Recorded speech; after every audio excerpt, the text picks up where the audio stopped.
scandals of the last 20 years and relating that to the takedown of Trump. And especially through Bob Mueller and his associations with different folks in the resources industry. Okay, so we've looked at the Rockefellers and we've looked at the DuPonts and also the weapons industry. He seems to be at this nexus between these two worlds, if you will. So if you will, stone you throw at Trump is a beautiful symphony of metadata. Every film interested in different projects, that was Felix Sater mainly taking Donald Trump Jr. over there. And then they try again in the dossier process in 2013, trying to bring him over and get him interested in the Trump Moscow Tower. But for the most part, all the actors in our story are completely involved since the day, even before Russia, before the Soviet Union fell, have been completely involved with Russia. So they're stones. Paul Whelan and David Whelan set up the original library fund in 1993 with this, Kevin Timmer saying $100 million went into the foundation. I don't know about that, but I do know that Paul Whelan and David Whelan set up the library fund.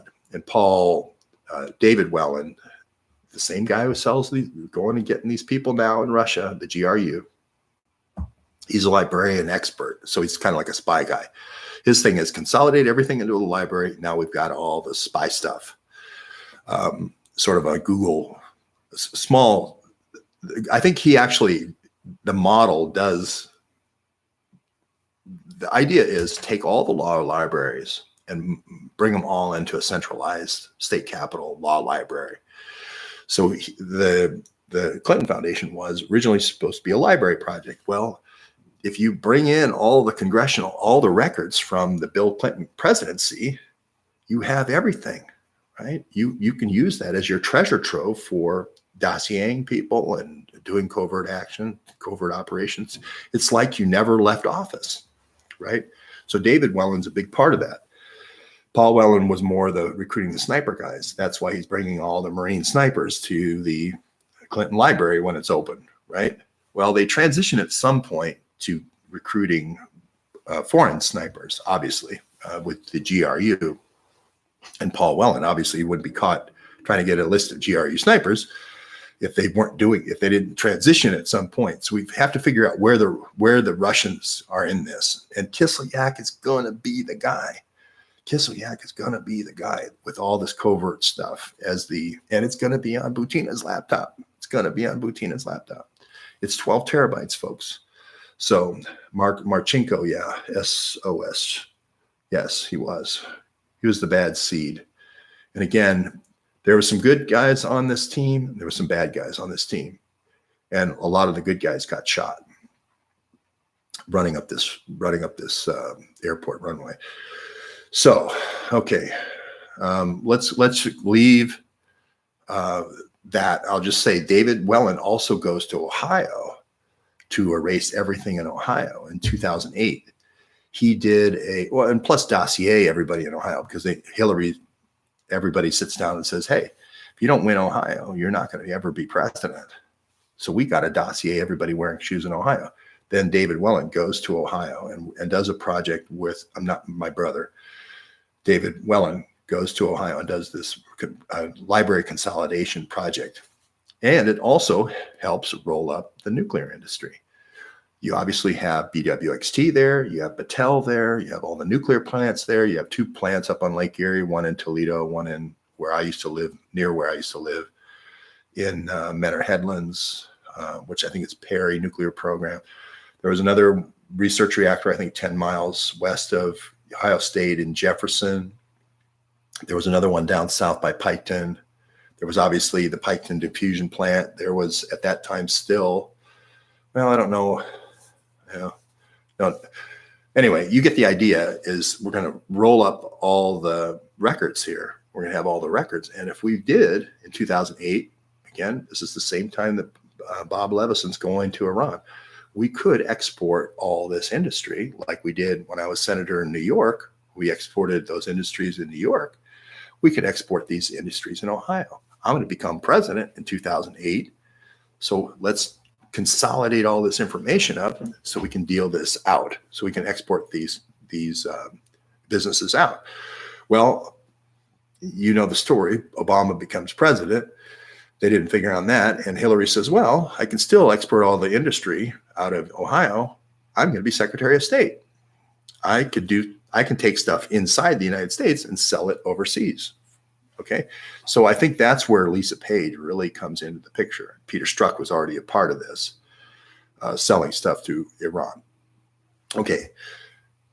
Let's leave Ohio there for a minute. And now let's go back to where I was with Project Sapphire when Dick Cheney and the 600 kilograms of the HEU.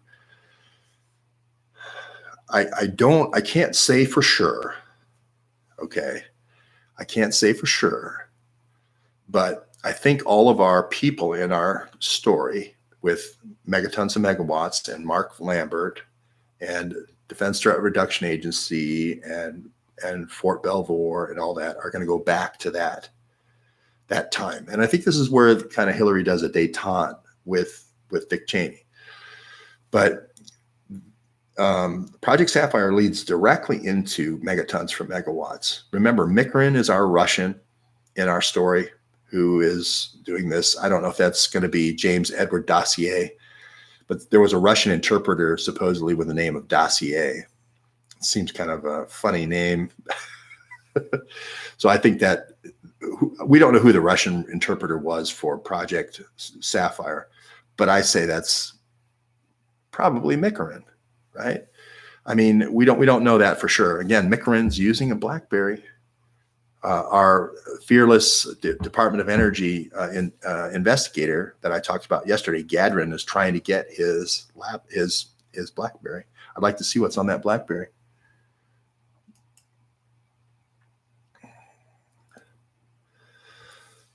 Video removed by. I had no idea Central. Ohio was in all this uranium stuff. Yeah, Battelle is in Ohio. And BWXT did do this move. Okay. They were responsible for this Project Sapphire. And the guy who stopped me going to Piketon was, and again, remember that's BWXT Battelle United Technologies that did the centrifuges. He was potentially on this original move back at Project Sapphire. Okay. I also think Mark Lambert was there. Okay. And I'm going to explain why. Suppose you're Dick Cheney and you go, hey, I'm going to become a CEO here in a minute with Bechtel, with oil. Okay. If I get a whole bunch of uranium, right, I can trade that uranium to these oil guys, these shaky oil countries and structures. Remember, I can take over the country like Saddam Hussein, and your oil doesn't go with you. I take the oil. Saddam Hussein tried to burn a lot of his oil, but you're basically a guy in a hole at that point once the U.S. turns on you. If you have the uranium, you're good to go. You just get on a plane with the Mueller collection, the Mueller highly enriched collection, and you're on your way. Okay, so you have to remember that these guys want to trade for uranium. Let's say you're Iran. You've got a double problem. Not only can your people revolt, and there's been a couple of revolutions in Iran, if people remember, but then also your oil is sanctioned. You're really over a barrel, so to speak, right? If you're Dick Cheney, you're smart enough to know this. You're smart enough to say, hey, I've got Gaddafi. Reagan's pissed at him. He's over a barrel, literally. He's got a whole bunch of oil and he can't sell it, sanctioned oil. I can trade my uranium with him. I got Iran, same sort of thing. At that time, I believe, I'm not sure if South Africa was still under sanction or not, but anybody who's under sanction, I can use the Mark Rich to trade uranium for oil. I don't want all the uranium going back to Y12 in Oak Ridge, Tennessee.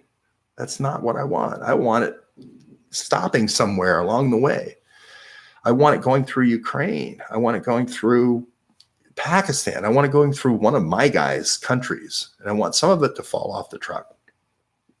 So we don't know if that's, Project Sapphire looks like a pretty clean operation because it was flown, but the project that comes out of it.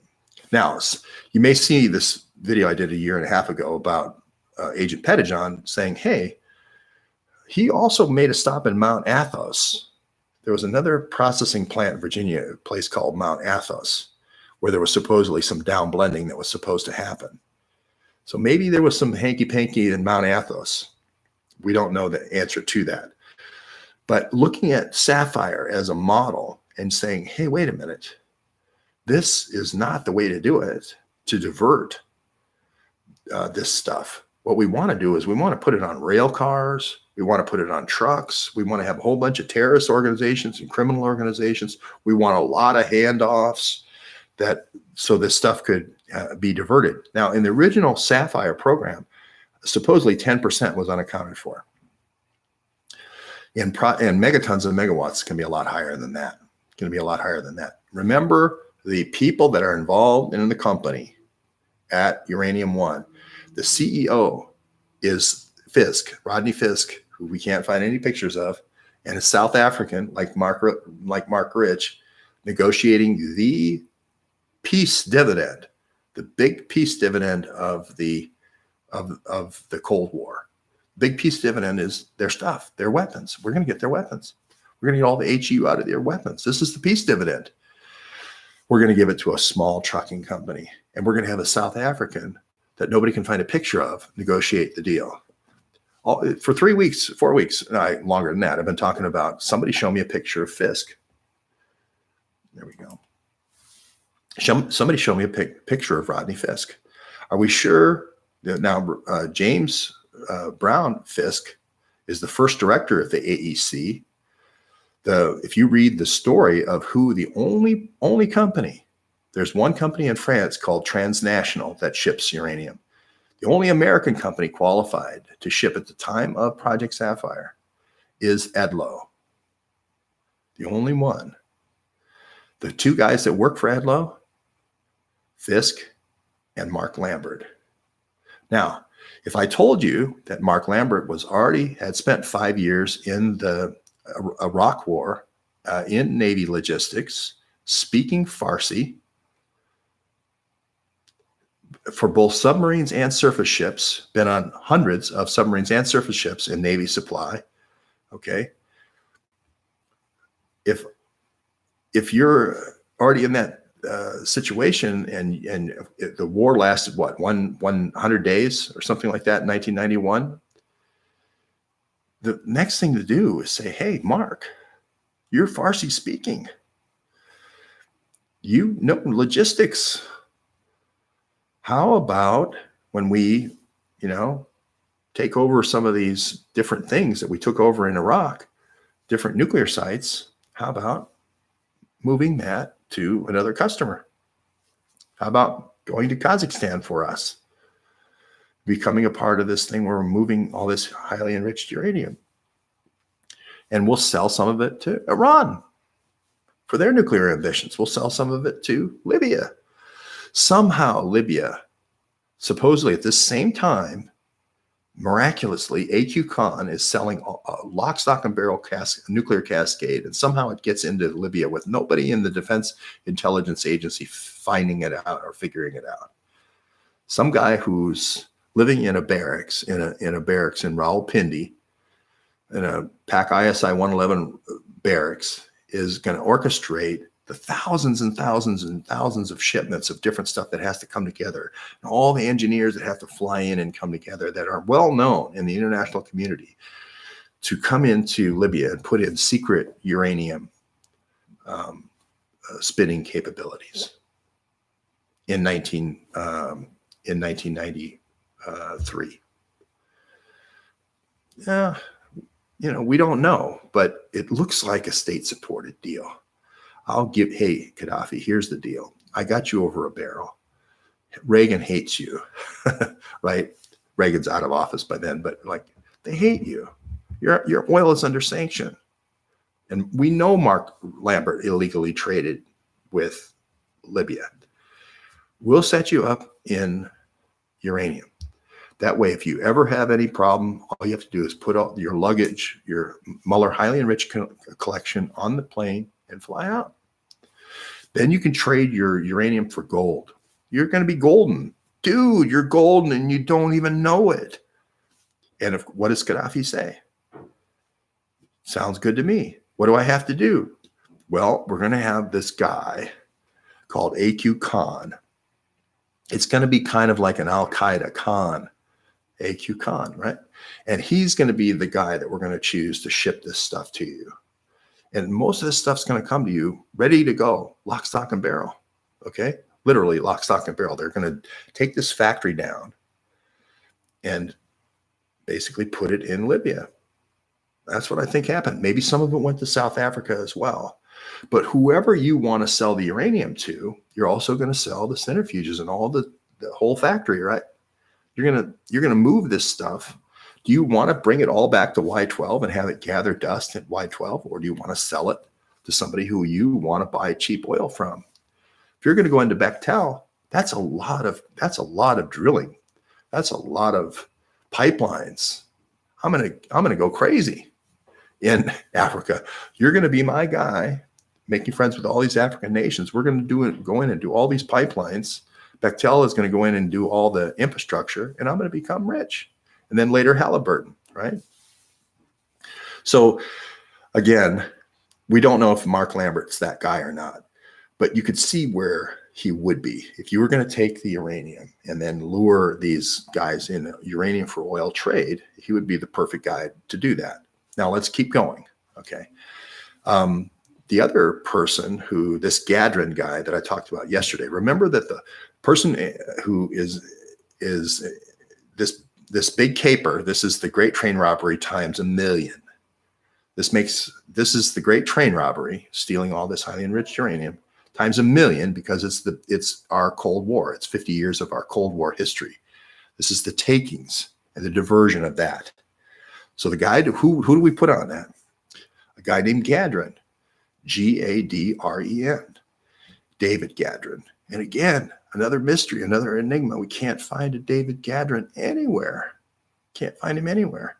He's the one who took down the Russian who wrote the Megatons to Megawatts program in 1993. He's the one who wants his BlackBerry, his encrypted BlackBerry, encrypted communications. Do you think some of that might have ended up on Butina's laptop? Do you think the ambassador might wanted to know what Mikoran was doing on the behalf of the Russian government? Wouldn't you need to know about uranium that was being diverted? Wouldn't that be a good application for encrypted communications on Mikoran's device? Who was Mikoran talking to? I'm diverting uranium. What, am I going to sell that at the local, at Ocean Beach during Beach Week to all the Russian girls coming in, the 14-year-old Ukrainian girls with high cheekbones? Are they going to buy my uranium? No, I need government contacts. I need State Department contacts. I'm the proxy for selling stolen uranium. The Russians have to be that proxy. If you're Dick Cheney, you can't sell it. It's got plutonium in it. It's got the artifacts in it that say this is Russian uranium. You were the guy in charge. You were the Secretary of Defense when all this stuff was getting moved. Not only the Kazakhstan uranium, but also the uranium in Ukraine and the Belarusian uranium. And we're going to also talk about the uranium from the nuclear warheads. You need a proxy. The best proxy, of course, is the Russians. We're going to blame the Russians. How are we going to do it? How are we going to have operational security? Kislyak. He's a diplomat. He's a nuclear scientist. Kislyak will run this deal. If you trace it back, Kislyak's going to go to this project. And again, I want to find out who James Edward Dossier is, who's supposedly the Russian translator. It's going to be either Mikoran or Kislyak. Remember, Mikoran's the guy who negotiated the agreement. Wouldn't it make sense the guy who negotiated the agreement is the Russian translator? Mikoran speaks English. I've seen him. I've seen his emails. He speaks English. So we'll see. To me, that makes perfect sense for encrypted communications. So we're not there yet, but I think the BlackBerry doesn't come around until 99. So it's KL43s or grid computers with a encryption chip until we get the early BlackBerries. David Gadrin indictment. Yeah. Now there is this interesting other individual who is named Greg Gadrin, who does Navy recruiting, human resources. And if you read David Gadrin, he's always recruiting small businesses to do things like ship uranium. No kidding. He runs a program called STTR, which is Small Business Technology Transfer, and then SBIR, which is Small Business Innovation Research, which is how do we give our nuclear secrets to small businesses so that they can prosper? It's the perfect thing. If you want to bring in your Russians and you want it to be 1,000 points of light, if you don't want it to be an obvious organization, you bring in people in the SBIR. Oops, I'm starting to buffer. Yes, he worked for DOE Inspector General. But there's no way in the world the takings of the 50 years of Cold War would be given to an Inspector General guy. It just doesn't make any sense. And there's only one. He's the only one who ever testifies in any of these trials. Again, I go to the trials, so I can tell you what happens. I've never seen him. Now that I've seen a picture of Greg Gadrin, I'll now start looking for him. But I'm just saying, this Greg Gadrin, Frank Gadrin, his dad has this contact with this BlackRock Investments. If you go back 2 years, you'll see me standing in front of BlackRock saying, Larry, is this your investment firm? Larry, is this your investment firm? People may or may not remember me standing in front of, I think I'm on 52nd Street. Larry, is this your investment firm for dark weapons and uranium? So he's very good friends. I'm just saying, it seems like the BlackRock Investment Club, it seems like CIA and these guys use kind of an investment arm like BlackRock. Frank Gadrin, I'm not saying Frank Gadrin's involved, but kind of is. We're going to get a whole bunch of small businesses and we'll have them do this dirty work. And when they do it, if it goes kablooey, we'll just bring in somebody who does things that look like indictments, but they're not really indictments. And we'll make it look, we'll go through the paces like we're going to indict somebody, but we're actually never putting anybody in jail. How do I know that? Well, Fisk conveniently dies, so he goes out of the picture. Connery gets indicted twice, but never goes to jail. That's odd. Mark Lambert I spoke a year and a half ago, way back when Mark Lambert was indicted. He still is not in jail, right? Is it kind of a school play? Well, if you look at what the judge actually says, Judge Chuang, or Chuang, Chuang, what he says is, do you realize you're waiving your right to a grand jury to hear the evidence? Yes, they all waive their right to a grand jury. You're not actually being indicted is the next thing he says. You're not being presented with an indictment, which is a legal term, a very formalistic thing. The Department of Justice is indicting you. No, they're being provided, and they're providing Judge Chuang an information.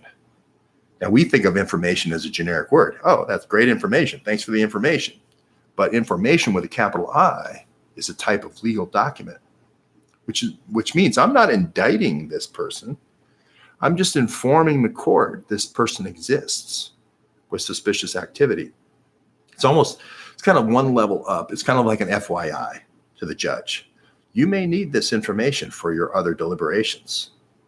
It's an FYI from the Justice Department to the judge, called it information. They're waiting till the trial is over to sentence Daryl Condrey. He's supposedly providing testimony against Lambert. Okay, that's possible. William Connolly retiring. Okay, Gadrin is only 37 years old. Yes. You hit on a very good point. Gadrin is only 37 years old. He couldn't have been He could now. Frank Gadron isn't 37 years old, and he has the brass valve company. Brass valves, very corrosion resistant, could be very helpful if you're going to be doing nuclear piping. Or zirconium. Throw a little zirconium in there. But yes, you hit on a very good point. David Gadron is only 37 years old to be given this case. Who is it really? Who are the really super pros in this thing? Again, there's some very dedicated, patriotic people that are in this thing. And all I have to do is hack. All I have to do is hack their computer, and I get everything they know. The guy I think it is going to be a guy named Romero. His name's Thomas Romero. He seems like one of these true blue guys with the two sapphire eyes, not just the one sapphire eye for Project Sapphire. He's out of Fort Belvoir, protective services. He ran protective services during the first Gulf War. He would have known Dick Cheney. He ran protective services out of and did this safeguarding of nuclear material out of Fort Belvoir, and is involved in a lot of these projects. And he just looks pretty true blue, this Thomas Romero. So I think Romero was really the one who was involved in this, and I think somebody cyber hacked Romero, because you have to have somebody that was at Sapphire, and you have to have somebody with two true blue eyes to run this program. And if you look at Thomas Romero's LinkedIn, you can look at it. He's very profuse and verbose about his achievements and accomplishments, which means that's who I'm hacking. He's very, very honest and straightforward about all these things. And that's who I think is going to be the guy they hacked. So again, I don't need, as part of the scheme, Micron, this is what Connie says, had the consent of higher level officials at 10X and Rosatom, which would offer no bid contracts to U.S. businesses in exchange for kickbacks. Yeah. So what these no bid contracts were from firms, from U.S. nuclear firms. So if I run Duke Energy, for instance, and I say, I want to buy a whole bunch of fuel rods from you, Bob Mueller, or I mean, through your cutout, Bob Mueller, no bid contract, right? Great. I'll sell you a whole bunch of uranium real cheap. Okay. We could put this in an alpha class submarine, dude. All right. I'll sell it to you, Duke Energy. But I want to see a little action. Okay. This is again what's on Butina's laptop. This is what's on Butina's laptop, these kickbacks. Okay. Again, all of this runs through Micron, and then Micron filters the kickbacks down. Okay. Now 10X, Micron was already a top level executive at 10X.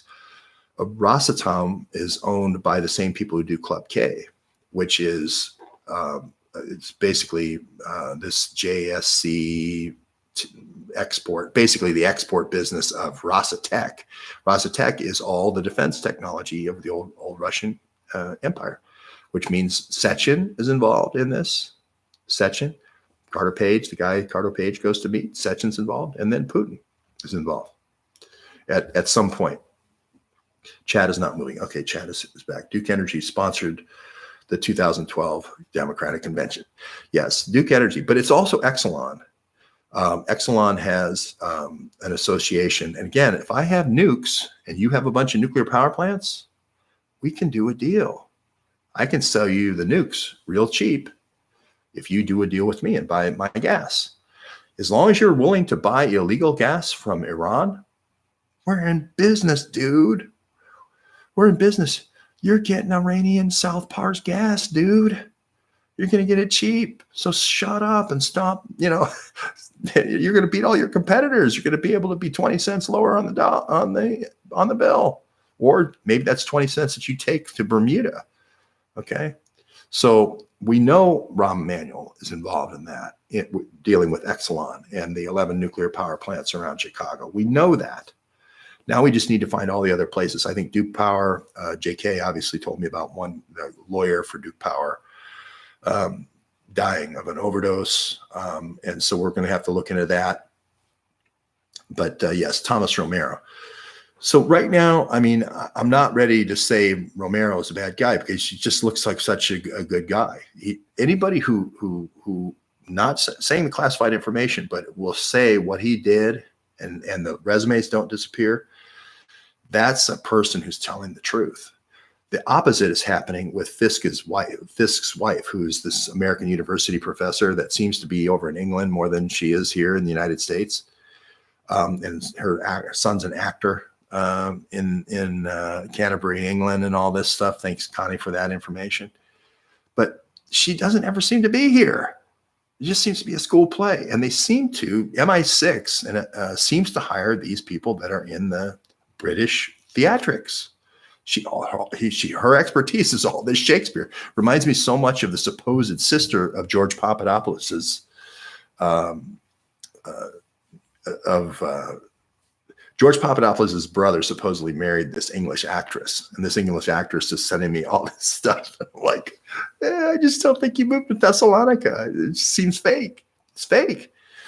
So anyway, not many people chatting. Sorry about that. Wow, we covered a lot of ground, and I didn't get to what I wanted to get to, which is Romero is going to be a good resource to get not classified information, but be able to say, hey, was there really a Fisk? Was there really a Condrey? Now, I know Condrey, everybody says, oh, George, come on, Howard County. He's real involved in the youth hockey in Howard County. He's up in Columbia, Maryland. You know, you don't know anything. Condrey's a real guy. I'm not saying Condrey isn't a real guy. And the one picture I have him with at Howard County youth hockey is really murky. It's really in the distance. And what they do in these cases is the FBI will go in and clean all the social media. Deborah Payne, Fisk, for instance, is taken down her Facebook right now. Again, when I see these things happen where Darren Condrey, for instance, Deren, Daren, right? Not the two R's. He takes his LinkedIn profile down. There's supposed to be 17 witnesses that can provide Brady information, exculpatory information. Wouldn't you want those people to come forward and speak out and just say, hey, I was there. There is no such thing as a Rod Fisk. Rod, that was Mark Rich when he would come in, and we decided to make up a funny name. And so we took the first Atomic Energy Commission, the guy that Sam Edlow used to deal with was named Fisk. And Mark Rich thought it would be funny to say Rod because I'm selling nuclear fuel rods. So that's how we came up with Rod Fisk. Or if Rod Fisk is a real person, wouldn't you think over a 20-year period they would have a barbecue every once in a while? And people would take pictures at a barbecue and go, there's Rod Fisk right there, you know, with Mark Lambert with arm over. All you ever see going all the way back to Mark Fisk on the bow of the ship, the Transport Logistics Aquila, the same name as Paul Whelan's gun company in Florida. He's on the Aquila. 2003 on the bridge. They're doing another deal over here. There's Mark Lambert again. They're buying containers. They have two different container companies, one in Louisville that they bought. They bought another one in, they bought another container company in Virginia, in Abington, Virginia. Why did they get into the waste processing?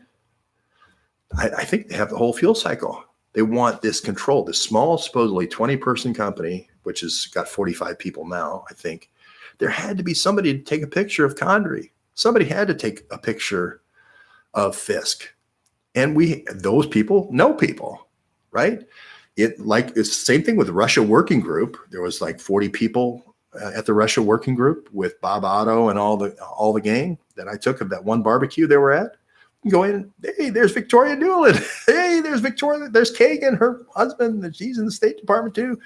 You know, you could look at all the associations of a person, even if the person removes all their social media. We'll still be able to get to the whole first circle of people around that person and be able to get to the truth of Uranium-1. Because the fundamental thesis here is, again, back to the Russian stones. If we get Uranium-1, we're going to get the Trump takedown. Again, Joe Schmitz is the representative for the whistleblower for Uranium One. Joe Schmitz, the guy, one of the Five Eyes spies guys, him and Kellogg put the two spies in there, Carter Page and Papadopoulos. That guy represents the Uranium One whistleblower, Nate Kane. Schmitz Sakaris. He's also the guy with the weird sword that represents Paul Whelan, flying back and forth with secrets to Sukhoi Airlines. Sukhoi Airlines, the second largest military plane manufacturer in Russia. Again, something that you might find on Butina's laptop, okay, is their top client. Schmitz Sakaris, top client.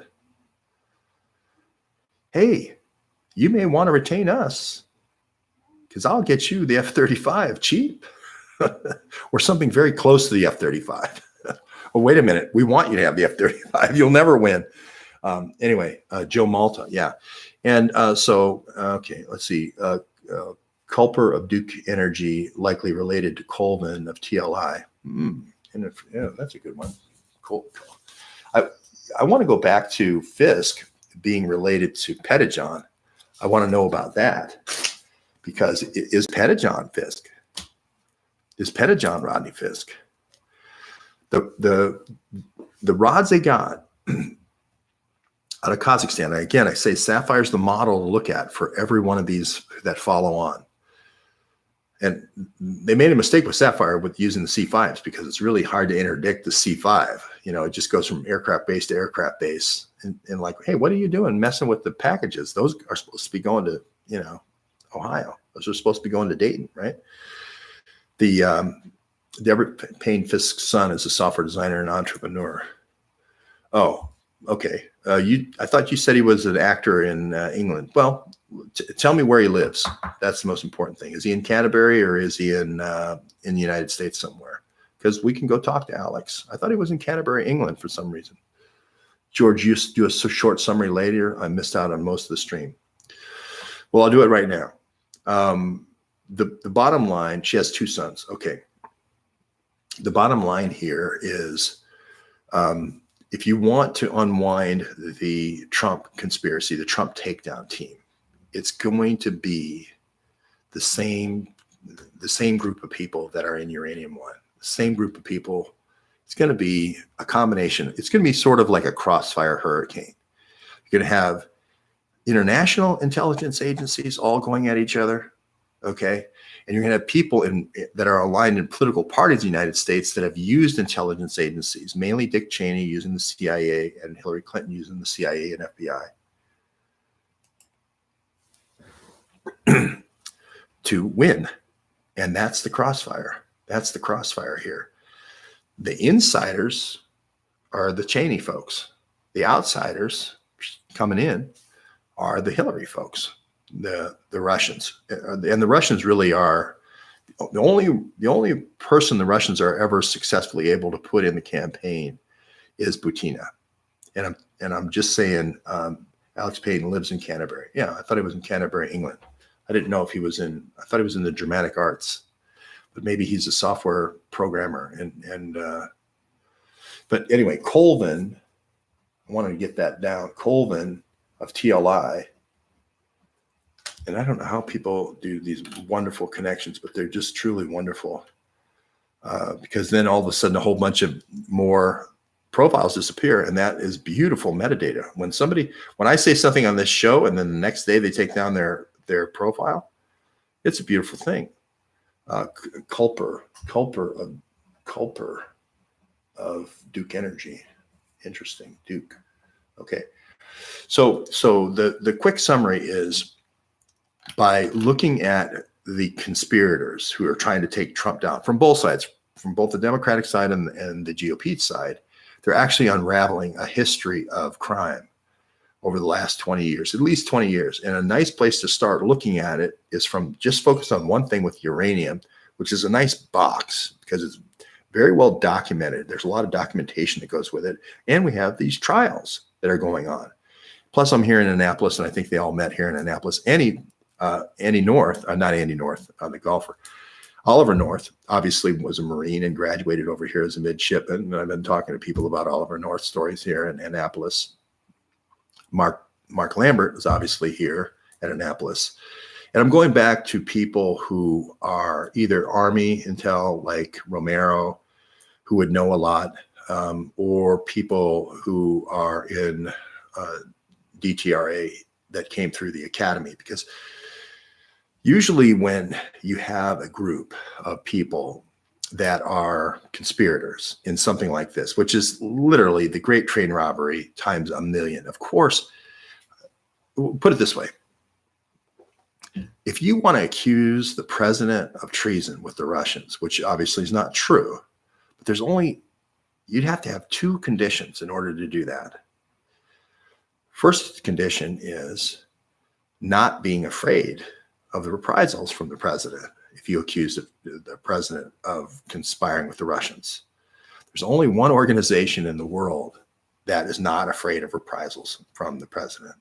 According to the mother, on her blog, her son is a software designer and entrepreneur. A screenshot says where he is, which is Canterbury, England. It'd be interesting to tell me what the name of his company is and tell me what he does. The White Russian Payne family from the JFK assassination.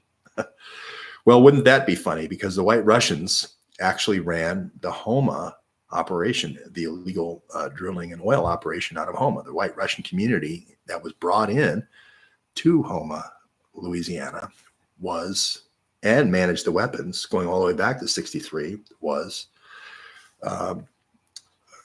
that's what they do. They've been doing that for Rockefeller since 1955 or whenever they got brought in.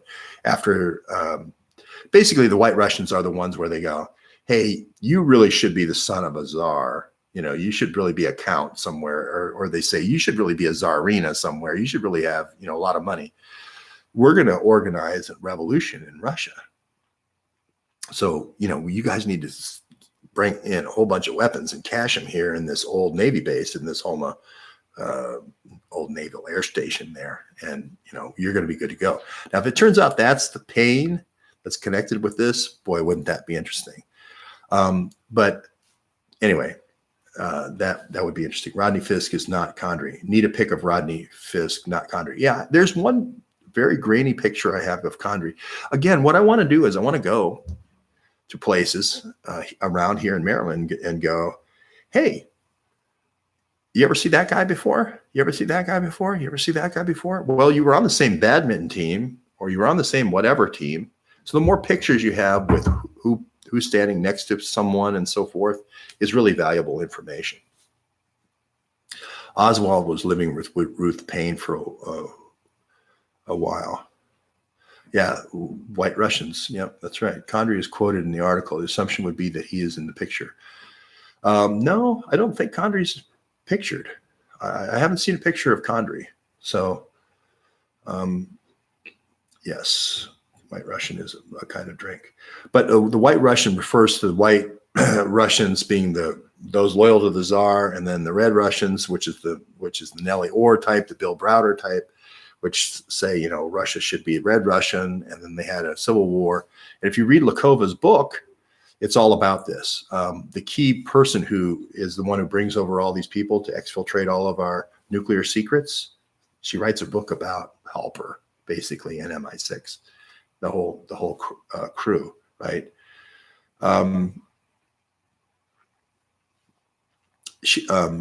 So I keep looking at the comments. It throws me off. What's Fisk's estimated age? Fisk's estimated age would have been,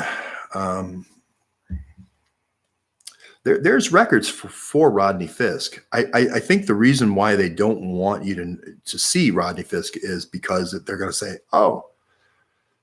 Mark Rich just put somebody in from, the South African embassy into this role and gave him a wire and then negotiated this agreement. And it happened over a weekend while everybody was drunk out at the Russian retreat. Again, that's why I keep focusing on the Russian retreats. Well, and somebody's asking, I get this question a lot. this is so overwhelming. You know, we're never going to be able to do anything. Nobody's ever going to be arrested. Well, nobody's ever going to be arrested if you quit. Nobody's ever going to be arrested if you quit. But the narrative changes, and I see it change on a daily basis. When you put the Bill Barr information on, like, what, hey, Bill, do you know Ollie North? And give the zinger question. What I love about questions is a real technique to it, right? You don't want to ask a question, hey, did you investigate $100 million that was diverted by Bill Clinton from George Bush? He's going to go, that's ridiculous conspiracy theory, right? But if you ask a question like, hey, Bill Barr, have you ever met Ollie North? That doesn't seem like a weird question. He's the head of the NRA. He's here in Washington. And Bill Barr has lived a whole bunch of time in Washington. That seems like a pretty innocuous question. It's kind of like when I asked Lakova, have you ever met Kislyak? Lakova's the one who writes the book about the, Aldrich James spy ring. And she's the one who said the reason she took the course is because Aldrich James was making love with all the Russian girls in the snow. That she had to take the course after that, right? So she's the one who wrote that. And of course, our other guy in the story is the guy who preceded Mike Flynn in the Defense Intelligence Agency. He shares the same name, and the name is escaping me right now. Connery was working with the FBI. Well, what I'm saying is all we have in this trial, again, remember, this is the Great Train Robbery times a million. We have one guy who's an inspector general who seems to be recruiting small business partners for the SBIR program more than he's doing any kind of investigation, right? And he seems to be the only person that we can afford to put on this case, which is, Great Train Robbery times a million. Doesn't it seem like a school play? Why are there no real indictments? Why are they all informations? Why are they all seemingly last, forever? Why is there no information? Why, when I interviewed Mark Lambert a year and a half ago, why is no one saying, hey, that'd be a pretty good guy to interview? Why isn't Fox News saying that? Fox News is building up Bill Barr and trying to defend Bill Barr. They're trying to do some kind of hair pulling. More sense. Okay. Alex Payne's company has more sense. I think Alex Payne is Batman. He's guilty, but never served time. Okay. Well, yeah, they might have scrubbed his picture, so forth. There is a picture. I do have a picture of him. Not very good. But I won't show it right now, but it's you can look at it. If you do Darren Condry and then Howard Huskies, they probably, I don't know if they've wiped it yet, but you'll see him second in the row in the back. Darren Condry standing there, and he was a volunteer coach for youth hockey for the Howard County Huskies. So just do that. One of his emails is Howard Huskies. So he did exist. How many terabytes of info do you have in your head? Well, it's actually, I won't get into that. Darren Condry's an informant. Well, I think, let's look at it this way. Let's turn it around. Let's say I'm Dick Cheney, and I say, okay, I want to go to my rogue bank. All crimes with the big players start at a bank. So you go, okay, because they want to rinse it, right? They're thinking about the money laundering first, the real pros, right? So they go, okay, well, we got to get BlackRock to buy a bank, okay? And this bank will be the last bank of about 15 banks that go out of business, and they'll keep transferring assets, so make it really hard to solve this one. So I better give up. I better call up Larry Fink. Larry, is this your investment firm, Larry? Is this your investment firm? Okay. All right, so we'll walk through. Now Larry's sitting there going, well, I got to figure out somebody to call to get this. Well, who am I going to call? Well, I'm going to call somebody who was part of Project Sapphire, who knows all about this stuff. I'm winding the clock back to 1993. I have to go figure out how to get a bunch of people to move uranium out of the Soviet Union, 20,000, okay, 20,000. And I got to divert it. So I need people that I can trust, who I've done crimes with previously, my old crime gang. And then I'll be good. I need to make sure that I get the Ukrainians, for instance. Let's say I did business with the Ukrainians. I need to make sure the Ukrainians at some point are carrying the highly enriched uranium. Or if they have ships, I have to make sure that Maersk at some point is in charge of the containers and can switch the containers. Oh, there's a My Life profile of Darren Condry. I'm going to look at that really quickly. Sorry, folks. I don't normally do this, but I'm going to look at this.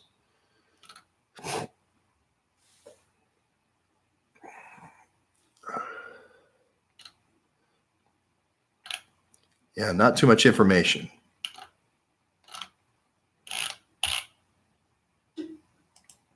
Not too much information there. So, yeah, Condry, all these people are angles that can all be researched to get to the truth. But going back to my example, I would go to people who've moved uranium before and figure out who can I compromise in the chain. Well, let's see. Who put Edlow in control? Who put Edlow in control? James Brown Fisk, right? He's the one who put Edlow in control of the nuclear supply chain. They're the only ones. Where did he put them in control of the nuclear supply chain first? Well, he did the back end, the waste first. Where was the first plant that they did waste? Or first before that, lead lining. The same place that I was going to, Piketon, Ohio, Portsmouth gas diffusion plant. Near there is where they put the centrifuges. That's the first place in our story. Edlow. Okay, how are we going to do this? Is Sam Edlow going to go, hey, Dick Cheney called me today, and he wants BlackRock to come in here and invest and take all the uranium that's supposed to come back from Russia, and he wants to broker it somehow or internationally with all these people who have oil and rinse it for oil and then do all these infrastructure projects. Well, wait a minute. That's not what I want to do. I'm Sam Edlow, right? I'm supposed to send it to Y12 at Oak Ridge National Laboratories. Well, how about if I go after either somebody receiving the stuff at Y12? I can have somebody have something fall off a truck at the receiving dock. Oh, by the way, Greg Gadron worked at Y12 as a rad worker at Y12. Just letting you know that. And Romero would know him because Romero took the stuff to Y12. Okay. So, okay, I'll check all this stuff out on Alex. But so I would go after the receiving point. If I could find a 20-year-old that was supposed to be receiving all this stuff. Now, Greg Gadron is way too young even to have been in Project Sapphire in terms of receiving, in terms of the 37-year-old. But maybe somebody else. But he was a rad worker there, I believe, at one point. Or somebody in the Defense Threat Reduction Agency. Maybe I can compromise somebody in the Defense Threat Reduction Agency. Or maybe I can compromise somebody at the weakest link in the chain, which is Edlow. I'll put two guys into Edlow. I'll put two operatives into Edlow. I'll put Fisk or somebody who says they're a Fisk and tell them, hey, I'm actually the brother of the guy who's getting you to the business. So don't look twice here. You know, if it wasn't for the, Atomic Energy Commission, you'd have zero business, buddy. I'm Fisk's kid. Okay. That would make sense. That's a way of opening the door, a little pressure, benefit, if you let me in the door, you're going to get a lot more business. If you don't let me in the door, I'm shutting the door. You're going to see no more business. So the old son of the boss thing. So I could have put somebody in there, or Rodney, and tell them, hey, I'm the son of John Brown Fisk, the guy who got you this business in the first place. and I put Mark Lambert in there. Or Mark Lambert plays the role of Rodney Fisk, the kid. We don't know. We don't know any of this. But I get the two people in there. Now I got my two people. And remember, these two people I'm talking about have been convicted for bribery. Not convicted. I'm sorry. They're accused. They've been indicted, though. So it's not like I'm misplaced. I'm talking about scenarios that could possibly exist in the case, right? And it's a public case. Okay. Well, and I see this over and over again with the David and Goliath thing. And then I ask you, what's your choice? Your choice is to give up and just let Goliath stomp on you. If you're swinging the slingshot and going for the temple of the weak spot that you know, I think David wins in the David and Goliath story. You just have to be smarter. Doesn't matter how much resources they have. You just have to be smarter. Have you seen these people? Yes, they have trillions of dollars, but you can outthink them. Trust me. So Jerome Corsi, according to Jerome Corsi, well, you don't have to read the rest of that sentence. The coup d'etat was planned by John Brennan. Yeah. He was recruited by all their teams. Okay. That's why Brennan is panicking. Yeah. Well, I'm not saying that they didn't do a couple deals, but Jerome lost all credibility with me with the Port of Charleston thing. So I'm not a big Jerome Corsi fan. But thanks, John, for contributing. I respect your work. So